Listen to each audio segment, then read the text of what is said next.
انفرادی سرگرمی میں آپ کے پاس ہے سبق میں سے 5 الفاظ واحد اور 5 الفاظ جمع کے تلاش کر کے لکھیں اور ان کی واحد جمع بنائیں۔ یعنی آپ کا جو سبق ہے اچھا شہری، آپ ہر کوئی اس کا خاموش مطالعہ کرے گا اور اس میں سے کم از کم 5 الفاظ واحد کے چنیں گے اور 5 الفاظ جمع کے چنیں گے اور ان الفاظ کی واحد الفاظ کی جمع بنائیں گے اور جمع الفاظ کو واحد میں تبدیل کریں گے۔ آپ ویڈیو کو روکیں اور یہ سرگرمی کریں۔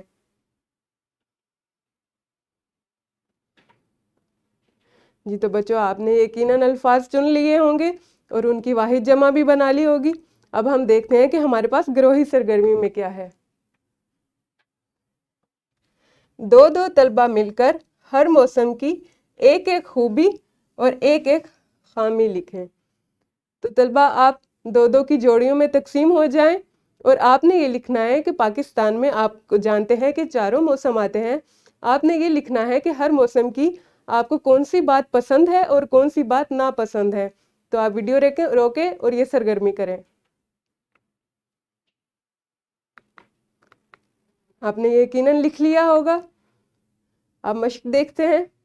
مشق میں آپ کے پاس سوال نمبر 5 میں واحد جمع کا سوال دیا گیا ہے، جس میں آپ کو 5 الفاظ دیے گئے ہیں۔ آپ ان الفاظ کی جمع لکھیں گے اور انہیں جملوں میں استعمال کریں گے۔ اس کے ساتھ سوال نمبر 6 میں مندرجہ ذیل الفاظ کے متضاد لکھیں۔ آپ الفاظ متضاد پڑھ چکے ہیں، سیکھ چکے ہیں۔ یہاں پر آپ کے لیے 5 الفاظ دیے گئے ہیں۔ ان کو غور سے دیکھیں، پڑھیں اور ان کے متضاد لکھیں۔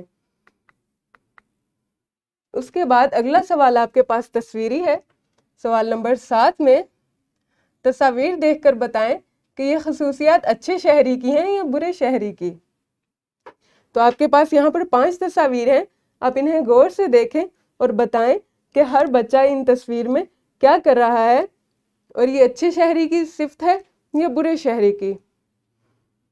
جی تو بچوں، آپ دیکھیں گے پہلی تصویر میں یہاں پر ایک بچی ہے جو کہ ایک بینچ سے اٹھ کر اپنی جگہ ایک بزرگ کو دے رہی ہے۔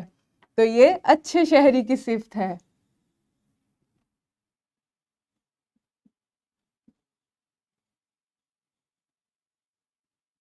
اپنی جگہ کسی بزرگ کے لیے خالی کرنا بہت اچھی بات ہے۔ دوسری تصویر میں آپ دیکھیں گے کہ ایک آدمی ہے جو کہ ایک نادار اور غریب آدمی کو کچھ دے رہا ہے، اس کو کوئی سامان دے رہا ہے۔ تو دوسروں کی مدد کرنا بہت اچھی بات ہے اور یہ اچھے شہری کی صفت ہے۔ اسی طرح سے آپ دیکھیں اس تصویر میں یہ بچہ ہے، یہ کیا کر رہا ہے؟ یہ بجلی کے بٹن کو بند کر رہا ہے۔ جو فالتو پنکھا یا بلب روشن ہوگا اس کو بند کر رہا ہے اور یہ اچھے شہری کی خوبی ہے۔ شاباش۔ اگلی تصویر میں دیکھیں، یہ ایک بچہ ہے جو کہ مٹی کو کھود رہا ہے اور اس میں پودا لگا رہا ہے۔ یہ تو بہت اچھی خوبی ہے، یہ بھی اچھے شہری کی صفت ہے۔ اگلی تصویر میں دیکھیں، یہ ایک بچہ ہے جو کہ سڑک سے گزر رہا ہے اور کچرا پھینک رہا ہے۔ اس کے پاس جو کچرا ہے اس نے سڑک پر پھینک دیا۔ یہ برے شہری کی صفت ہے، یہ ایک خامی ہے۔ یہاں پر 2 بچے دکھائی دے رہے ہیں جن کے پاس ایک بیگ ہے اور انہوں نے باغ کا سارا کچرا اس میں جمع کر لیا ہے۔ یہ ایک خوبی ہے۔ اگلا سوال دیکھتے ہیں۔ سوال نمبر 10 میں آپ کو اشعار دیے گئے ہیں۔ اشعار اور اقتباس پڑھیں اور بتائیں کہ ان میں سے کون کون سی خصوصیات آپ میں موجود ہیں۔ اشعار پڑھیں۔ پاکیزہ اطوار ہوں اس کے، اطوار کا مطلب ہے طور طریقے۔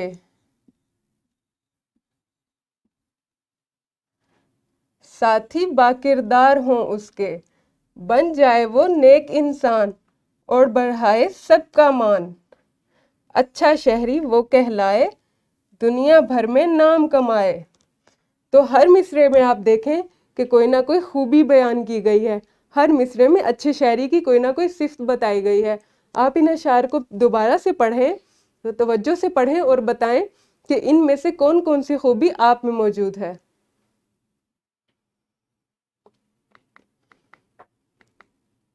آپ کے لیے ورک شیٹ بنائی گئی ہے جس میں 2 سوالات دیے گئے ہیں، ان کو آپ گھر سے حل کر کے لائیں گے۔ اس کے ساتھ آپ کے پاس گھر کا ایک اور کام ہے، اچھے شہری کی خصوصیات کو تصویری شکل دیں۔ تو بچوں آپ نے یہ کرنا ہے کہ اچھے شہری کی خصوصیات جو ہیں آپ نے ان کو تصویری شکل دینی ہے۔ آپ مختلف اخبارات سے یا رسائل سے ایسی تصاویر تراش کے اپنی کاپی پر لگا سکتے ہیں جنہیں آپ سمجھیں کہ یہ اچھے شہری کی خصوصیات ہیں۔ اسی طرح اگر آپ چاہیں تو آپ خود پینسل سے اپنی کاپی پر خاکہ بنا کر ظاہر کر سکتے ہیں کہ کون سی خصوصیات اچھے شہری میں پائی جاتی ہیں۔ یہ گھر کے کام آپ گھر سے کر کے لائیں گے۔ بچوں یہ ہمارا آج کا سبق تھا، آپ نے گھر کا کام گھر سے کر کے لانا ہے۔ کل سے ہم اگلا لیکچر دیکھیں گے۔ اللہ حافظ، شکریہ۔